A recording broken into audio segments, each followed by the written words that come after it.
October 21 നടന്ന ദീപാവലി ആഘോഷങ്ങൾക്ക് ശേഷം രാജ്യ തലസ്ഥാനമായ ന്യൂഡൽഹിയിൽ കഴിഞ്ഞ 4 വർഷത്തിനിടയിലെ ഏറ്റവും മോശം വായു നിലവാരം രേഖപ്പെടുത്തി.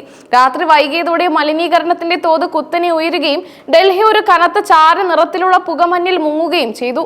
ഈ ഗുരുതരാവസ്ഥ ഡൽഹി നിവാസികളെ ആശങ്കയുടെയും അനിശ്ചിതത്വത്തിന്റെയും പുകച്ചുരുളിലേക്ക് തള്ളിവിട്ടിരിക്കുകയാണ്. നിലവിലെ സാഹചര്യത്തിൽ പലരും മുൻ മുഖ്യമന്ത്രി അരവിന്ദ് കെജ്രിവാളിന്റെ ഭരണകാലത്തെ വായു മലിനീകരണ നിയന്ത്രണ നടപടികളെ ഓർത്തെടുക്കുകയും അദ്ദേഹത്തിന്റെ അഭാവം ഡൽഹിയുടെ ആകാശത്തെ എങ്ങനെ ബാധിച്ചു എന്നതിനെ കുറിച്ച് സോഷ്യൽ മീഡിയ പ്ലാറ്റ്ഫോമുകളിൽ ചർച്ച ചെയ്യുകയും ചെയ്യുന്നു. ദീപാവലി രാത്രിയിൽ മലിനീകരണ തോത് കുത്തനെ ഉയർന്നത് PM 2.5 സാന്ദ്രത 675 രേഖപ്പെടുത്തി. 2021 ശേഷമുള്ള ഏറ്റവും ഉയർന്ന നിരക്കാണിത്. ഈ അതിമാരകമായ PM 2.5 കണികകൾ മനുഷ്യന്റെ ശ്വാസകോശത്തിലേക്ക് നേരിട്ട് പ്രവേശിക്കാൻ കഴിവുള്ളവയാണ്.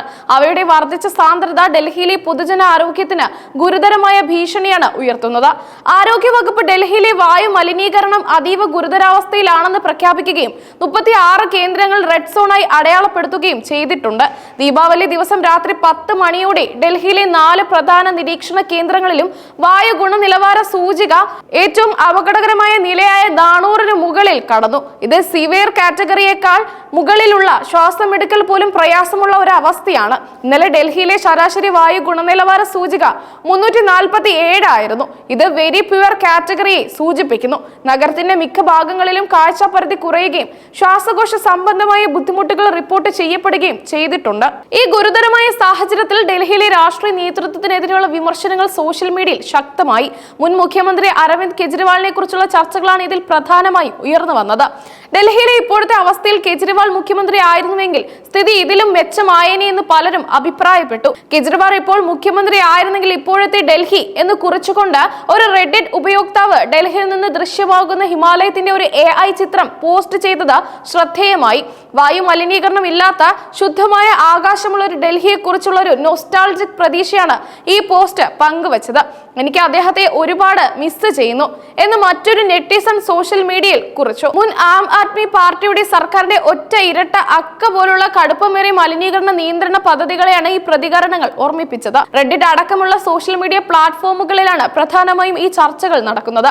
ഡൽഹിയിലെ വായു ഗുണനിലവാരം നിയന്ത്രിക്കുന്നതിന്റെ ആം ആദ്മി പാർട്ടിയും ഇപ്പോഴത്തെ ഭരണകക്ഷിയായ ഭാരതീയ ജനതാ പാർട്ടിയും സ്വീകരിച്ച പ്രതിരോധ നടപടികൾ തമ്മിലുള്ള വ്യത്യാസത്തെക്കുറിച്ച് ഉപയോക്താക്കൾ ചൂണ്ടിക്കാണിക്കുന്നു. ആം ആദ്മി പാർട്ടി ഭരണകാലത്ത് വായു മലിനീകരണത്തെ നേരിടാൻ ശക്തമായ നടപടികൾ സ്വീകരിച്ചിരുന്നു. എന്നാൽ നിലവിലെ സർക്കാർ ഈ വിഷയത്തിൽ വേണ്ടത്ര കാര്യക്ഷമത കാണിക്കുന്നില്ലെന്നാണ് വിമർശകരുടെ പക്ഷം. ഭൂരിഭാഗം ഉപയോക്താക്കളും ഡൽഹിയിലെ വായു ഗുണനിലവാര സൂചികയെക്കുറിച്ചുള്ള കടുത്ത ആശങ്കയാണ് പങ്കുവെക്കുന്നത്.